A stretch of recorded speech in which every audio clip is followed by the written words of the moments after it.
హరే కృష్ణ. అందరికీ నమస్కారం. మనం గౌరవంగా బుక్ నుండి శ్రీ చైతన్య మహాప్రభువు లీలను తెలుసుకుంటున్నాం కదా. అందులో భాగంగా మనం కొద్ది రోజుల క్రితం జగన్నాథ రథోత్సవం గురించి తెలుసుకున్నాము. ఈరోజు ఆ కనుల పండుగ అయిన ఉత్సవం జరగబోతోంది.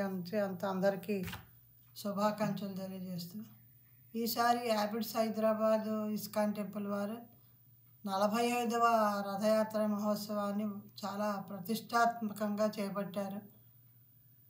దీనికి ముఖ్యమంత్రి వారు తెలంగాణ ముఖ్యమంత్రి గారు శ్రీ రేవంత్ రెడ్డి గారు ఎన్టీఆర్ స్టేడియం నుండి ప్రారంభించబోతున్నారు. హైదరాబాద్లో ఉన్న వాళ్ళు ఏమాత్రం అవకాశం ఉన్నా తప్పకుండా దర్శించుకోండి. ఎందుకంటే ఇది మనకి సాధారణంగా ఏ ఆలయంలోనైనా పర్వదినాల్లో ఊరేగింపు అంటే ఉత్సవమూర్తులు మాత్రమే తీసుకొస్తారు, కానీ అర్చా విగ్రహాలను బయటకు తీసుకురారు. కానీ జగన్నాథుడి విశేషీకరణ ఏమిటంటే ఆయనే స్వయంగా బయటికి వస్తారంటే ఉత్సవమూర్తులనే తీసుకొస్తారు. ఆలయానికి వెళ్ళి ఆయన్ని దర్శించుకోలేని వాళ్ళందరికీ ఆయన దర్శనం ఇస్తారు. అంతటి కరుణామయుడు ఆయన. ఈ రథంలో ఊరేగుతున్న జగన్నాథ బలభద్ర సుభద్రాలను దర్శనం చేసుకున్న వాళ్ళకి జన్మజన్మల పాపాలు నశించిపోతాయని చెప్తారు. అది చాలా కన్నుల పండుగగా కూడా ఉంటుంది. అందుకే తప్పకుండా చూడాలి అని చెప్తారు. ఇదివరకంటే ఒరిస్సాలోని పూరి జగన్నాథ్ క్షేత్రానికి మాత్రమే చూడగలిగేవాళ్ళు, వెళ్ళగలిగిన వాళ్ళు మాత్రమే వెళ్ళగలిగేవారు, దర్శనం చేసుకునేవారు. తర్వాత టీవీలో ప్రత్యక్ష ప్రసారం వస్తుంటే అది చూసి సంతోషించాము. కానీ ఇప్పుడు ప్రతి ఇస్కాన్ టెంపుల్లోనూ ఈ జగన్నాథ రథోత్సవం జరుగుతుంది. చాలా గొప్పగా వైభవంగా జరుగుతుంది. ఎన్నో వేల మంది ఇందులో పాల్గొంటారు. చేత అవకాశం ఉన్న వాళ్ళు తప్పకుండా ఈ దర్శనం చేసుకోండి. హరే కృష్ణ. ఇప్పుడు మనం కథలోకి ప్రవేశిద్దాము. ముందుగా గురు ప్రార్థన చేసుకుని ప్రారంభిస్తాను. నమో ఓం విష్ణుపాదాయ కృష్ణపృష్ఠాయ భూతలే శ్రీమతే జయపతాక స్వామినిధి నామినే నమ ఆచార్యపదాయ నితాయి కృపప్రదాయనే గౌరకథాదామాదయ నగరగరామతారిణే నమో ఓం విష్ణుపాదాయ కృష్ణపృష్ఠాయ భూతలే శ్రీమతే భక్తివేదాంత స్వామినిధి నామినే నమస్తే సారస్వతే దేవే గౌరవాణి ప్రచారిణే నిర్విశేష శూన్యవాది పాశ్చాత్య దేశచారిణే నమో మహావదన్యాయ కృష్ణం ప్రేమ ప్రదాయతే కృష్ణాయ కృష్ణ చైతన్య నామనే గౌరతుషే నమః నమో బ్రహ్మణ దేవాయ గోబ్రాహ్మణితాయ చ జగద్గీతాయ కృష్ణాయ గోవిందాయ నమో నమః. హే కృష్ణ కరుణా సింధో దీనబంధో జగత్పతే గోపేశ గోపికా కాంత రాధాకాంత నమోస్తుతే తప్తకాంచన గౌరాంగి రాధే వృందావనేశ్వరి వృషభానుసుతే దేవి ప్రణమామి హరిప్రియే వాంఛాకల్పతరుభ్యశ్చ కృపా సింధుభ్య ఏవ చ పతితానాం పావనేభ్యో వైష్ణవేభ్యో నమో నమః. ఓం నమో భగవతే వాసుదేవాయ. ఓం నమో భగవతే వాసుదేవాయ. ఓం నమో భగవతే వాసుదేవాయ. మోకం కరోతి వాచాలం పంగుం లంఘయితే గిరిం యత్కృపాతమహం వందే శ్రీగురుం దీనతారిణం పరమానందమాధవం శ్రీచైతన్య ఈశ్వరం. జయ జయ శ్రీ చైతన్య జయ నిత్యానంద జయ అద్వైత చంద్ర జయ గౌరభక్తవృంద జయ జయ శ్రీ చైతన్య జయ నిత్యానంద జయ అద్వైత చంద్ర జయ గౌరభక్తవృంద జయ జయ శ్రీ చైతన్య జయ నిత్యానంద జయ అద్వైత చంద్ర జయ గౌరభక్తవృంద. మా శిష్యా గురువులందరికీ పేరు పేరు చెప్పిన పాదాభివందనాలు చేసుకుంటూ కథలోకి ప్రవేశిద్దాము. హరిదాసు ఠాకూర్ పట్ల భగవంతుని కృప. హరిదాసు ఠాకూర్ ఒక ఆధ్యాత్మిక గురువు. అతను ప్రతిరోజు హరే కృష్ణ కృష్ణ కృష్ణ హరే హరే హరే రామ రామ రామ హరే హరే అనే మంత్రాన్ని జపిస్తారు. మహాప్రభు క్రమం తప్పకుండా సముద్రానికి స్నానానికి వెళ్ళేవారు. ఆ దారిలోనే హరిదాసు ఠాకూర్ ఆశ్రమం కూడా ఉండేది. అందువల్ల హరిదాసు ఠాకూర్కు ప్రతిరోజు జగన్నాథ ప్రసాదము కానీ మహాప్రభు ప్రసాదము కానీ ఇవ్వడం జరిగేది. ఒకరోజు మహాప్రభు యొక్క పరిచారకుడైన గోవిందదాస హరిదాసు ఠాకూర్ పడుకుని నెమ్మదిగా జపాన్ని చేస్తూ ఉండడం చూశారు. హరిదాసు ఠాకూర్ ప్రతిరోజు 192 మాలలు జపించేవారు. అనగా 64 × 3 192. ఇది నిజంగా నమ్మశక్యమైనది కాదు. కానీ ఆయన రోజుకు కనీసం 192 మాలలైనా చేసేవారు. మనం 1 సంవత్సరం పాటు చేసే జపాన్ని ఆయన 1 నెల రోజుల్లో పూర్తి చేస్తారు. ఆయన జపాన్ని చాలా వేగంగా చేసేవారు. ఆయన 64 మాలలు బిగ్గరగా జపించగా, ఇంకొక 64 మాలలు నెమ్మదిగాను, మరి ఒక 64 మాలలు మనసులోనూ జపించేవారు. ఆయన మనసులో జపించే మాలను కేవలం 3 నిమిషాల్లో పూర్తి చేసేవారు. హరిదాస్ ఠాకూర్ పడుకొని నెమ్మదిగా జపం చేయడం చూసిన గోవిందదాసుకు హరిదాస్ ఠాకూర్ ప్రసాదం తీసుకుని ఉండవలసింది అని అనిపించింది. అంతటా హరిదాస, ఈరోజు నా మాలలు ఇంకా పూర్తిగా లేదు కనుక నేను ఈరోజు ఉపవాసం ఉంటున్నాను. మాలలు పూర్తి కాకుండా నేను ఎలా ఈ ప్రసాదాన్ని సేవించాలి? కానీ నీవు తీసుకువచ్చిన మహాప్రసాదాన్ని నేను ఎలా శ్రద్ధ చేయగలను అంటూ హరిదాస ఠాకూర్ మహాప్రసాదానికి సాష్టాంగ ప్రణామాలు చేసి ఎంతో గౌరవభావంతో చాలా కొంచెం మహాప్రసాదాన్ని స్వీకరించారు. ఆ తర్వాత మహాప్రభు హరిదాస ఠాకూర్ని చూడడం కోసం వెళ్ళి, హరిదాస నీవెలా ఉన్నావు అని అడగగా, వెంటనే హరిదాస్ ఠాకూర్ ఆయనకు సాష్టాంగ నమస్కారం చేసి, నా దేహం బాగానే ఉంది, కానీ నా మనసు బుద్ధి సరిగా లేవు అన్నారు. ఇది విన్న మహాప్రభు ఈ విధంగా ప్రశ్నించసాగారు, నీ వ్యాధి ఏమిటి అన్నది నువ్వేమైనా చెప్పగలవా అని అడగగా, దానికి బదులుగా హరిదాస్ ఠాకూర్, మాలలను పూర్తి చేయకపోవడమే నా యొక్క జబ్బు అని అన్నారు. అది విన్న మహాప్రభు, నీకు ఇక వయసు పైబడింది కనుక నీవు చేసే మాలలను తగ్గించు. నీవు ముక్తుడవు, నీవు నియమ నిబంధనలను కఠినంగా ఆచరించవలసిన అవసరం లేదు అని వివరించారు. మనకు భగవంతుడి పట్ల అప్రయత్నపూర్వకమైన ప్రేమ కలిగే దశ వచ్చే వరకు మనము నియమ నిబంధనలను పాటించాలని శ్రీల ప్రభుపాదుల వారు చెప్పారు. హరిదాస్ ఠాకూర్ నియమ నిబంధనలను ఏ విధంగా ఆచరించాలి అన్నది తానే ఒక ఉదాహరణగా నిలిచి చూపించారు. అదేవిధంగా రఘునాథ గోస్వామిని కూడా ఒక ఉదాహరణగా తీసుకోగలము. షడ్గోస్వామి అష్టకములో సంఖ్యాపూర్వక నామగాన నదిభి కాలావసాని కృతం అని తెలుపబడింది. గోస్వాములలో ప్రత్యేకించి రఘునాథ గోస్వామి నియమ నిబంధనలను ఖచ్చితంగా పాటించేవారు. హరే కృష్ణ మహామంత్రాన్ని తాను పలికినది తనకు వినిపించేటట్లుగా జపం చేయడము, మరియు రోజు కూడా ఖచ్చితమైన సంఖ్యలో మాలను చేయాలన్న ప్రతినప్పు ఉండడం అనేది మొదటి నియమం. మహాప్రభు ఈ అవతారంలో నీ యొక్క పాత్ర సాధారణ ప్రజలను ముక్తి నొందించుట, మరియు నీవు ఈ ప్రపంచంలో పవిత్రనామం యొక్క మహిమలను ఎంతగానో ప్రచారం చేశావు. కావున దయచేసి నీవు హరే కృష్ణ మహామంత్రాన్ని జపం చేయవలసిన మాలల సంఖ్యను తగ్గించు అని అన్నారు. అంతటా హరిదాస్ ఠాకూర్, నేను ఒక తుచ్చమైన కుటుంబంలో పుట్టినవాడను, మరియు నా శరీరం ఎంతో హీనమైనది. నేను ఎప్పుడూ కూడా నీచమైన పనిలో నిమగ్నమై ఉండేవాడిని కనుక నేను అందరికన్నా తుచ్చమైన వాడను, మరియు మనుషులందరిలోనూ ఎందుకు పనికిరాని వాడను. నేను చూడదగని వాడను మరియు అంటరాని వాడను. కానీ మీరు దయతో మీ యొక్క సేవకుడిగా నన్ను అంగీకరించారు. దీని అర్థం మీరు నన్ను నరకలోకాలను తప్పించి వైకుంఠానికి చేరుకునేటట్లుగా చేశారు. ఓ తండ్రి, మీరు సంపూర్ణ స్వతంత్రుడు. మీరు ఈ ప్రపంచాన్ని అంతటినీ మీ ఇష్ట ప్రకారం నడిచేటట్లు చేస్తారు. మీ యొక్క దయతో మీ కోరిక మేరకు నన్ను నడిపించారు. ఉదాహరణకు, ఒక శుద్ధ బ్రాహ్మణునకు ఇవ్వవలసిన శ్రద్ధాపాత్రను మాంసభాషణ చేసేటటువంటి నీచు కుటుంబంలో పుట్టినటువంటి నాకు ఇవ్వడం జరిగింది అని సమాధానం ఇచ్చారు. శ్రద్ధా కార్యక్రమం అనేది పూర్వీకుల యొక్క తిరోగమ దినమని చేస్తారు. ఆ రోజున అర్చా విగ్రహాలకు నైవేద్యం అర్పించి ఆ ప్రసాదాన్ని ఉన్నత శ్రేణి బ్రాహ్మణులకు ఇవ్వాలి. అద్వైతాచార్య తన తండ్రికి శ్రద్ధను ఆచరిస్తూ హరిదాస్ ఠాకూర్ను ఆహ్వానించాడు. ఉత్సవంలో తనకు సహాయం చేయడానికి వచ్చిన అనేక మంది బ్రహ్మలు అతడు ఉన్నప్పటికీ అద్వైత ముఖ్యమైన ప్రసాదాన్ని హరిదాస్ ఠాకూర్కి ప్రసాదించాడు. అద్వైత గోస్వామి మొదటి ప్రసాదాన్ని హరిదాస్ ఠాకూర్కి ఇవ్వాలని చూడగా బ్రాహ్మణులు దానికి అడ్డు తగిలి, నీవు హరిదాసుకి ఎందుకు ఇవ్వాలనుకుంటున్నావు, అతను బ్రాహ్మణ కులంలో పుట్టలేదు అని అనగా అద్వైతాచార్య వారి ముందుకు చెక్కను తీసుకొచ్చి, మీలో ఎవరైనా నిజమైన బ్రాహ్మడు ఉంటే వారు ఈ చెక్కను మీ యొక్క భ్రమ తేజస్సు అనగా బ్రాహ్మణ బలంతో నిప్పు రగిలేలా చేయండి అని సవాల్ చేశారు.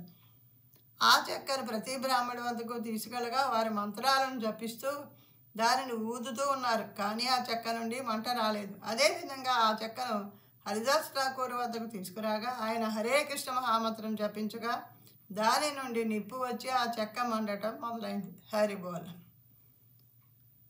జగాయి మాత ఆయన ముక్తి నొందించినప్పుడు నిత్యానంద ప్రభుతో పాటు హరిదాస్ ఠాకూర్ కూడా ఉన్నారు.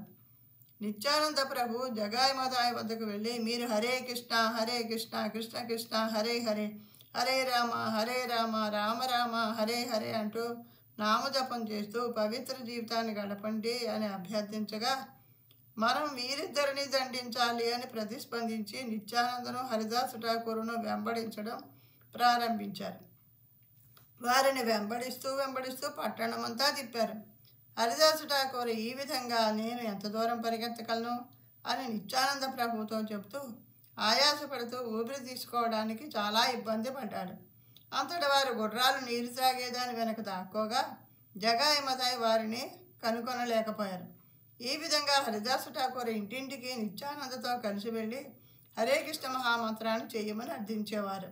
ఈ విధంగా నానా వివిధ రకాలైన లీలలు ఉన్నాయి. హరిదాసు ఠాకూర్ నిత్యానంద ప్రభువుకు మరియు చైతన్య మహాప్రభువుకు బాగా సన్నిహితుడైన సహచరుడు. హరిదాసు ఠాకూర్ మహాప్రభువుని కీర్తిస్తూ, మీరు నా పట్ల ఎంతో దయను చూపారు అని అనేవారు. హరిదాసు ఠాకూర్ 22 బజారు కూడళ్లలో కొరడాతో కొట్టబడ్డారు.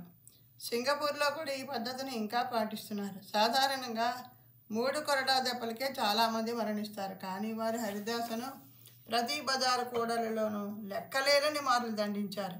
కానీ కృష్ణుని దయ వల్ల దాని ప్రభావం ఏమీనూ అతని మీద లేదు.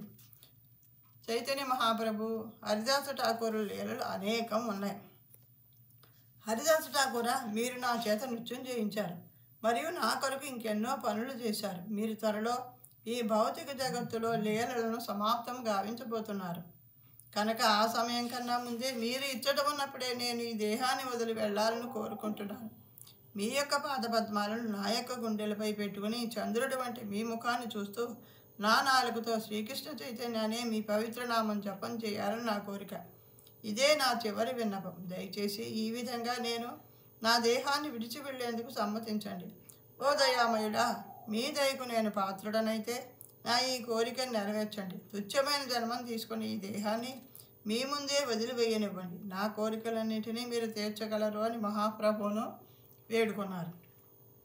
అంతటి చైతన్య మహాప్రభు, ఓ ప్రియమైన హరిదాస, కృష్ణుడు ఎంతో దయామయుడవటం వలన నీవు అడిగిన దానికి అతను సమ్మతిస్తాడు.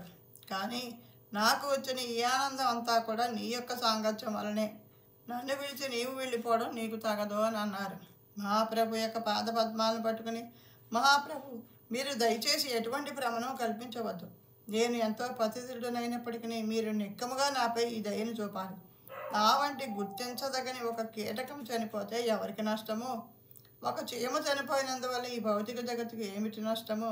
చూడండి, ఆయనకి ఎంత వినయమో, అంత భక్తులని ఆయన ఎంతో చైతన్య మహాప్రభు ఆయన వదిలిపెట్టి ఉండలేను, నువ్వు వెళ్ళొద్దు అని చెప్తుంటే ఆయనకైనా ఒక కీటకంతో పోల్చుకుంటున్నారు. మీరు ఎల్లప్పుడూ మీ భక్తుల పట్ల ఎంతో అనురాగం కలిగి ఉంటారు. నేను భక్తుని వలె నటిస్తాను, అయినప్పటికీ మీరు నా కోరిక తీర్చాలని కోరుకుంటున్నాను. ఇది నా యొక్క ఆకాంక్ష అంటూ హరిదాస్ ఠాకూర్ అర్థించారు. ఆ మరుసటి రోజు జగన్నాథుని దర్శనం తర్వాత హరిదాసు ఠాకూర్ను చూడడం కోసం తాను వస్తాను అని నిశ్చయించి మధ్యాహ్న కార్యక్రమాలు చేయవలసి ఉండడంతో చైతన్య మహాప్రభు బయలుదేరారు. అది అంతా త్రయోదశి నాడు జరిగింది. చంద్రమాన కాలం ప్రకారం త్రయోదశి అనగా 13వ రోజు. ఈ లీల ఎంతో అద్భుతమైనది. ఏ విధంగా అయితే భీష్మదేవుడు తన యొక్క ఇచ్ఛతో తన దేహాన్ని వదిలిపెట్టాడో, అదేవిధంగా హరిదాసు ఠాకూర్ కూడా ఆయన యొక్క కోరిక మేరకే తన దేహాన్ని వదిలి వెళ్తున్నారు. సాధారణంగా మనుషులు వారి యొక్క శరీరాన్ని వారు కోరుకున్న సమయంలో విడిచి వెళ్ళలేరు. అందుకే దీనిని ఎంతో ప్రత్యేకమైన విషయంగా పరిగణించవచ్చు. కేవలం గొప్ప వ్యక్తులు మాత్రమే ఈ విధంగా చేయగలరు. ఇది ఆత్మహత్య కాదు, దేహాన్ని సహజ సిద్ధంగా వదిలి వెళ్ళడమే. మరుసటి రోజు మహాప్రభు భక్తులతో కలిసి హరిదాసు ఠాకూర్ వద్దకు వచ్చారు. హరిదాసు ఠాకూర్ మహాప్రభు మరియు ఆయనతో పాటుకు వచ్చిన వైష్ణవులందరికీ పాదాభివందనం చేశాడు. అంతటి మహాప్రభు, ఓ నా ప్రియమైన హరిదాస, ఏమిటి సంగతులు అని అడగ్గా, అందుకు హరిదాసు ఠాకూర్, మీ యొక్క కృప నాపై ఎంత చూపగలిగితే అంతా అని బదులిచ్చారు. హరిదాసు ఠాకూర్ నివాసం ఉండే ప్రదేశంలో పెద్ద కీర్తనను ప్రారంభించారు. వక్రేశ్వర పండితుడు కీర్తనకు సారథ్యం వహిస్తున్నాడు. ఒక భక్తుడు శరీరాన్ని వచ్చి వెళ్ళటం కూడా ఆనందదాయకమైన విషయమే. ఇది కేవలం దుఃఖాన్ని మాత్రమే కలిగించదు. ఎప్పుడైతే భక్తులు తమ కోరిక మేరకు భగవంతుని చింతనలో దేహాన్ని విడుస్తారో అప్పుడు వారు భగవద్ధామానికి చేరుకుంటారని, ఇది వారికి అన్ని విధాలా పరిపూర్ణతను చేకూరుస్తుందని అందరికీ తెలుసు. మనం మన జీవితాన్ని పూర్తిగా జీవించినప్పటికీ మనం మన దేహాన్ని ఏ విధంగా విడిచిపెడతామన్నదే చివరి పరీక్ష. మనం ఈ భౌతిక జగత్తులో ఉన్నంత వరకు మాయ యొక్క పూర్తి ప్రభావంతో ఉండటం వల్ల మనము ఈ శరీరము అనుకుంటాం. మనమే ఈ శరీరం అన్న ఉద్దేశంతో అన్ని పనులు చేస్తాం. ఈ భౌతిక దేహం పేరిట మనం ఎన్నిటినో స్వాధీనం చేసుకోవాలని అనుకుంటాం. కొంతమంది తమ శరీరం కోసం కష్టపడి పని చేస్తే వేరొకరు దొంగిలిస్తూ ఉంటారు. మరికొంతమంది అప్పు చేయగా వేరొకరు భిక్షమెత్తుతూ ఉంటారు. ఈ విధంగా భౌతిక జగత్తులో మాయ పూర్తిగా విస్తరించి ఉంటుంది. సాధారణంగా మనలో ఉన్న ఆధ్యాత్మికతను మనం తెలుసుకోలేము. కానీ ప్రతివారు కూడా శ్రీ చైతన్య మహాప్రభు ఇచ్చిన విధి విధానాలను అనుసరించడం ద్వారా వారు వారి జీవితాలకు ఆధ్యాత్మిక పరిపూర్ణతను చేకూర్చుకోగలుగుతారు. చైతన్య మహాప్రభు, స్వరూప్ దామోదర మరియు ఇతర భక్తులందరూ హరిదాస్ ఠాకూర్ చుట్టూ చేరి కీర్తన ప్రారంభించారు. చైతన్య మహాప్రభు హరిదాసు ఠాకూర్ యొక్క పవిత్ర గుణములను, అద్వితీయమైన లీలలను, ఆ మహిమలను మరియు ఆయనకు ఉన్నటువంటి అంకిత భావాన్ని కీర్తించారు. అక్కడ ఉన్న భక్తులందరి మధ్య కూడా వ్యక్తిగత వినిమయం జరిగింది. ఆ తర్వాత హరిదాసు ఠాకూర్ యొక్క మహిమలను సమావేశంలో చర్చించి అందరూ కూడా హరిదాసు ఠాకూర్కు సాష్టాంగ ప్రణామాలు చేశారు. తర్వాత హరిదాసు ఠాకూర్ మహాప్రభుని తన ఎదురుగుండా కూర్చుండబెట్టుకున్నారు. ఆయన తన రెండు కళ్ళను తేనెటీగల వలె మహాప్రభు పాదపద్మాలపై స్థిరంగా నిలిపారు. అతడు కూడి ఉన్న భక్తుల యొక్క పాదధూళిని తీసుకున్న హరిదాసు ఠాకూర్ మహాప్రభు యొక్క పాదపద్మాలను తన హృదయానికి హత్తుకున్నారు. హరిదాసు ఠాకూర్ నేలపై పడుకుని ఆయనకు ఎదురుగా కూర్చుని ఉన్న మహాప్రభు పాదాలను తన గుండెలపై పెట్టుకుని ఆయన ముఖంలోకి సూటిగా చూస్తున్న దృశ్యాన్ని మీరు ఊహించుకోవచ్చు. ఈ విధంగా మహాప్రభుపై దృష్టిని నిలిపి హరిదాసు ఠాకూర్ శ్రీకృష్ణ చైతన్య, శ్రీకృష్ణ చైత్య, శ్రీకృష్ణ చైత్య, శ్రీకృష్ణ చైత్య అంటూ మహాప్రభు యొక్క నామాన్ని మరల జపిస్తూ ఆయన తన దేహాన్ని విడిచారు. ఆయన ప్రాణవాయువు ఆయన దేహాన్ని విడిచి వెళ్ళింది. అంతే నారాయణ స్మృతి అంటారు. చివరి క్షణంలో నారాయణ తలుచుకుంటే మన భావబంధాలన్నీ వదిలి మనం ఆయన దగ్గర చేరుకుంటాం. కానీ ఆ క్షణంలో మనం ఆయన తలుచుకోవాలంటే ప్రతి క్షణం ఆయన ఉంటేనే కదా ఆ టైంకి ఆ నామం మనకు గుర్తొస్తుంది. లేకపోతే మనం దేని మీద అనురాగం పెంచుకున్నామో అదే గుర్తు వస్తుంది ఆ టైంకి. మనుషుల మీద కావచ్చు, ఆఖరికి పెంపుడు జంతువుల మీద కావచ్చు. అందుకే కూడా ఎప్పుడూ కూడా ఈ నామాన్ని మనం జపించుకుంటూనే ఉండాలి, ఆయన్ని తలుచుకుంటూనే ఉండాలి. హరిదాసు ఠాకూర్ తన కోరికను అనుసరించి గొప్ప యోగి వలె తన దేహాన్ని విడవడం చూసిన భక్తులకు భీష్ముని మరణం గుర్తుకొచ్చింది. అంతటా భక్తులందరూ హరిబోల్ హరిబోల్ హరిబోల్ కృష్ణ కృష్ణ అంటూ గట్టిగా జపించారు. ప్రేమ పారవశ్యంలో మునిగిన మహాప్రభు హరిదాసు ఠాకూర్ దేహాన్ని ఎత్తి పట్టుకొని నృత్యం చేయడం ప్రారంభించారు. భక్తులందరూ కలిసి తమను తాము నియంత్రించుకోలేనంతగా కీర్తన చేస్తూ నృత్యం చేస్తున్నారు. కొంత సమయం మహాప్రభు నృత్యం చేసిన తర్వాత స్వరూప దామోదర వచ్చి చేయవలసిన కార్యక్రమాలు చాలా ఉన్నాయని చెప్పగా మహాప్రభు హరిదాసు ఠాకూర్ యొక్క శరీరాన్ని కీర్తన చేస్తూ ఊరేగింపుగా సముద్రం వద్దకు తీసుకువెళ్ళారు. సముద్రంలో ఆయన యొక్క శరీరానికి స్నానం చేయించిన తర్వాత హరిదాసు ఠాకూర్ యొక్క దేహాన్ని తాకటం వల్ల ఆ సముద్రం పవిత్రతను పొందిందని ఆయన ప్రకటించారు. సముద్ర ఏ మహాతీర్థ హైలా అనగా ఈ రోజు నుండి ఈ సముద్రం ఒక గొప్ప పుణ్యక్షేత్రము అని అర్థము. హరిదాసు ఠాకూర్ యొక్క పాదాలను తాకిన నీటిని భక్తులు అందరూ స్వీకరించారు. జగన్నాథుని యొక్క మంచి గంధాన్ని తీసుకుని హరిదాసు ఠాకూర్ యొక్క దేహంపై వ్రాశారు. వారి యొక్క స్వహస్తాలతో సముద్రం ప్రక్కన ఇసుకలో గుంటను త్రవ్వారు. పవిత్ర వస్తువులైన జగన్నాథుని రథంలోని పట్టు వస్త్రాలను, గంధాన్ని, జగన్నాథ మహాప్రసాదము మరియు ఆహారము, వస్త్రాలను ఆయన శరీరం ప్రక్కన ఉంచారు. మనం శరీరాన్ని విడిచి వెళ్తున్న సమయంలో మనం కృష్ణునికి సంబంధించిన వస్తువులను తాకాలని కోరుకుంటాం. ఎవరి చితిలోనైనా సరే ఒక తులసి పుల్లను వేసినట్లయితే వారు తప్పక భగవద్ధామానికి చేరుకుంటారు. చితిని పూర్తిగా తులసి పుల్లలతో ఏర్పాటు చేయవలసిన అవసరం లేదు. ఒక పుల్లను చితిలో వేసినా సరిపోతుంది. గంగ నీరు ఒక చుక్క అయినా చాలు, అది ముక్తిని కలిగిస్తుంది. గంధంతో కృష్ణుని యొక్క నామాన్ని శరీరంపై వ్రాయటం, తులసి దళాన్ని ఛాతీపై నుదుటి మీద ఉంచటం వంటివి కూడా ఎంతో సహాయకరంగా ఉంటాయి. కృష్ణుని వస్తువులన్నీ కూడా మీరు ఎక్కడికి వెళ్ళాలంటే అక్కడకు చేరుస్తాయి. ఈ విధంగా అన్నీ పవిత్ర మరియు శుభకర వస్తువులను ఆయన చుట్టూ ఉంచి అందరూ ఆయన చుట్టూ ప్రదర్శన చేశారు. వేద సంస్కృతి ప్రకారంగా అందరి దేహాలను కాలుస్తారు. కానీ కొంతమంది సన్యాసులు మరియు గొప్ప ఆధ్యాత్మిక గురువులను మాత్రం ఉప్పు మరియు పసుపు వేసి సమాధి చేస్తారు. చైతన్య మహాప్రభు స్వయంగా ఇసుకను తీసుకుని ఆయన దేహం మీద వేస్తూ హరిబోల్ హరిబోల్ అంటూ ఉన్నారు. ఆ తర్వాత భక్తులందరూ వచ్చి ఇసుకను వేశారు. ఈ విధంగా భక్తులందరూ ఆయన యొక్క దేహాన్ని కప్పివేశారు. ఆ తర్వాత వారు ఆ సమాధిపై రాతి దిమ్మెను కట్టి దాని చుట్టూ కంచెను ఏర్పాటు చేశారు. ఇప్పుడు ఆ ప్రదేశంలో గుడి కూడా ఉంది. ఆ తదుపరి మహాప్రభు భక్తులందరితో కలిసి ఆ దిమ్మె చుట్టూ తిరుగుతూ కీర్తన చేస్తూ నృత్యం చేశారు. హరినామము ఆ ప్రదేశమంతటా మారుమోగింది మరియు అందరూ కూడా ఆ కీర్తనలో మునిగిపోయారు. సంకీర్తన తర్వాత మహాప్రభు భక్తులతో కలిసి సముద్రంలో ఈదుతూ ఆడుతూ ఎంతో ఆనందభరితంగా ఉన్నారు. ఎవరైనా భక్తుడు దేహాన్ని విడిచి వెళ్ళినప్పుడు వారి పట్ల విరహంతో కొంత బాధ కలుగుతుంది. కానీ మనకు తెలుసు మనం ఈ శరీరం కాదని. కనుక ఎప్పుడైతే ఒక భక్తుడు కృష్ణ చైతన్య పద్ధతిలో దేహాన్ని విడిచి వెళ్తాడో అది ఎంతో శుభప్రదం. ఎందుకంటే వారు తిరిగి కృష్ణుని లేదా జీవిత చరమగతిని చేరుకుంటారు. అందువలనే వారు దేహాన్ని విడిచి వెళ్ళడం కూడా ఎంతో ఆనందమయమైనది. మహాప్రభు భక్తుల యొక్క సాంగత్యంలో హరిదాస ఠాకూర్ పట్ల ఎంతో ప్రేమ చూపించారు. ఆయన దేహాన్ని మోస్తూ ఆయనను కీర్తించుట, ఆనందించుట మరియు అందరి కొరకు విందుని ఏర్పాటు చేయటం వంటివి చేశారు. మహాప్రభువు స్వయంగా మహాప్రసాదం వ్యాపారులందరి దగ్గరికి వెళ్ళి జగన్నాథ మహాప్రసాదం గురించి అర్థించారు. అందరినీ కూర్చోబెట్టి ఆయన అందరికీ విందును వడ్డించడం ప్రారంభించారు. ఆయన అందరికీ బాగా ఎక్కువ వడ్డిస్తున్నారు. చైతన్య మహాప్రభు అందరికీ అన్నీ ఎక్కువ ఇస్తారు. అంతటి స్వరూప్ దామోదర మహాప్రభు, మేము ఈ సేవను చేస్తాం, మీరు దయచేసి కూర్చొని ప్రసాదాన్ని తీసుకోండి అని అన్నారు. హరిదాస్ ఠాకూర్ ఎంతో ఖచ్చితంగా ఉండేవారు. ఆయనకు వయసు పైబడినప్పటికీ అస్వస్థత చెందినప్పటికీ కూడా ఎప్పుడైతే ఆయన 192 మాలలు చేయలేదో అప్పుడు ఆయన, ఇది నా దేహానికి సంబంధించిన అస్వస్థత కాదు, ఇది నా మనసుకు సంబంధించిన అస్వస్థత, అందువలన నేను నా మాలను పూర్తి లేకపోతున్నాను అని అనుకునేవారు. ఆయనకు మాలలు పూర్తి చేయలేకపోవడం అనేది అస్వస్థతకు చిహ్నం కాదు, అది కేవలం మన ప్రాధాన్యతలు మారడమే అని భావించేవారు.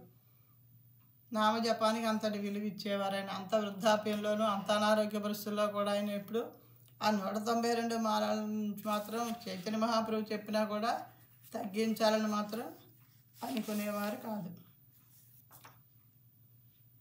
తర్వాత అధ్యాయం గోపాల భట్ట గోస్వామి స్వప్నం. శ్రీరంగ మందిరంలో పూజారి అయిన వెంకట భట్ట యొక్క 4వ కుమారుడు గోపాల భట్ట గోస్వామి. చైతన్య మహాప్రభు శ్రీరంగంలో ఉన్నప్పుడు ఆయన యొక్క సేవకే గోపాల భట్ట గోస్వామి నియమించబడ్డాడు. అతడు గోపాల భట్ట చైతన్య మహాప్రభువును నవద్వీపంలో వేల కొలది భక్తులతో కలిసి ఉన్నప్పుడు చూచుట ఎంతో బాగుంటుందని తలపోశారు. అప్పట్లో ఆయనకు పొడవైన జుట్టు ఉంది మరియు గృహస్థగా కూడా ఉన్నారు. ఇప్పుడు ఆయన సన్యాసిగా శ్రీరంగం వచ్చారు. భావన కూడా వేరే విధంగా ఉంది అని గోపాల భట్ట అనుకున్నారు. ఒకరోజు గోపాల భట్టకు స్వప్నంలో చైతన్య, నిత్యానంద, అద్వైత, గదాధర, శ్రీవాస మరియు ఇతర భక్తులు దర్శనమిచ్చారు. మరలా ఇప్పుడు ఆయన చైతన్య మహాప్రభువును నవద్వీపంలో చూశారు. అంతటి మహాప్రభు గోపాల గోపాల గోపాల రా రా అంటూ గట్టిగా పిలిచారు. గోపాల భట్ట మహాప్రభువును చూడడం కోసం పరిగెత్తగా మహాప్రభు కృష్ణునిగా తన యొక్క త్రిభంగి రూపాన్ని చూపారు. హరిబోల్. అంతటి గోపాల భట్ట కృష్ణునిగా ఉన్న మహాప్రభువుకు తన దండావత ప్రణామను అర్పించి ఆయనను చూడగా ఆయన తిరిగి మహాప్రభు రూపాన్ని తీసుకున్నారు. తానే కృష్ణుని నిదర్శనం చూపించడం కోసం ఆయన త్రిభంగి రూపంలో శ్రీకృష్ణుడిగా గోపాల భట్టకు దర్శనం ఇచ్చారు. ఆయన ఎంతటి పుణ్యం చేసుకున్నాడో కదా. మహాప్రభు తన యొక్క పాదకమలాలను గోపాల భట్ట తలపై ఉంచి బృందావనంలో ఉన్న ఇతర గోస్వాములను కలవలసిందిగా ఆదేశించారు. అందువలన గోపాల భట్ట గోస్వామి బృందావనమునకు వెళ్ళి 6 గోస్వాములలో తను కూడా ఒకరిగా ఉన్నారు. వందే రూప సనాతనౌ రఘుయుగో శ్రీజీవ గోపాలకౌ. హరే కృష్ణ.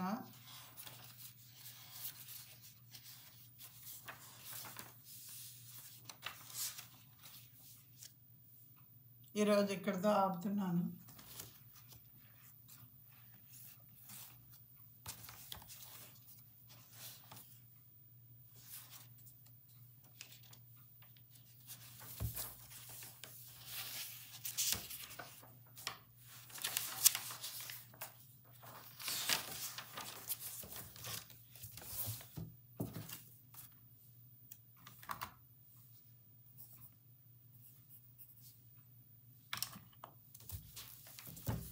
క్షమించాలి. ఈరోజు రథయాత్ర సందర్భంగా చిన్న పాట వినిపించాలనుకుంటున్నాను. నీలాద్రినాథం నమామి నిత్యం, నమామి నిత్యం నీలాద్రినాథం. నౌమి ప్రణోమి నమస్కరోమి, నౌమి ప్రణోమి నమస్కరోమి. గృణామి నిత్యం నీలాద్రినాథం, నీలాద్రినాథం నమామి నిత్యం, నమామి నిత్యం నీలాద్రినాథం. ఆనందకందం స్వచ్ఛందసిందం పూర్ణారవిందం సదైవ వంద్యం. నౌమి ప్రణోమి, నౌమి ప్రణోమి, నౌమి ప్రణోమి నమస్కరోమి, నౌమి ప్రణోమి నమస్కరోమి. ముఖారవిందం పదారవిందం నీలాద్రినాథం నమామి నిత్యం, నమామి నిత్యం నీలాద్రినాథం. అశేషతోషం సుహాసవాసం మధుప్రకాశం విషాభినాశం. నౌమి ప్రణోమి, నౌమి ప్రణోమి, నౌమి ప్రణోమి నమస్కరోమి, నౌమి ప్రణోమి నమస్కరోమి. శ్రీశం సురేశం జగదీశమేశం నీలాద్రినాథం నమామి నిత్యం, నమామి నిత్యం నీలాద్రినాథం. సదా వసంతం హృది హసంతం శ్రియాలసంతం శుభం స్మరంతం. నౌమి ప్రణోమి నమస్కరోమి, నౌమి ప్రణోమి నమస్కరోమి. సంసారసారం కరుణావతారం నీలాద్రినాథం నమామి నిత్యం, నమామి నిత్యం నీలాద్రినాథం. మనోభిరామం నికామకామం స్వయం ప్రమాణం పూర్ణాపురాణం. నౌమి ప్రణోమి నమస్కరోమి, నౌమి ప్రణోమి నమస్కరోమి. నారాయణం చ ప్రణోమి నౌమి. నీలాద్రినాథం నమామి నిత్యం, నమామి నిత్యం నీలాద్రినాథం. నౌమి ప్రణోమి నమస్కరోమి, నౌమి ప్రణోమి నమస్కరోమి. గృణామి నిత్యం నీలాద్రినాథం, నీలాద్రినాథం నమామి నిత్యం, నీలాద్రినాథం నమామి నిత్యం, నీలాద్రినాథం నమామి నిత్యం. శ్రీ జగన్నాథ్ బలదేవ్ సుభద్రామాయికి జై. రథ మహోత్సవానికి జై. సాధ్యమైనంత మటుకు ఎవరికి వీలుంటే వాళ్ళు రథయాత్రను దర్శనం చేసుకుని పునీతులు కండి. Hare Krishna Hare Krishna Krishna Krishna Hare Hare, Hare Rama Rama Rama Hare Hare. Hare Krishna. Thank you very much. వాంఛాకల్పతరుభ్యశ్చ కృపా సింధుభ్యో చ పతితానాం పావనేభ్యో వైష్ణవేభ్యో నమో నమః.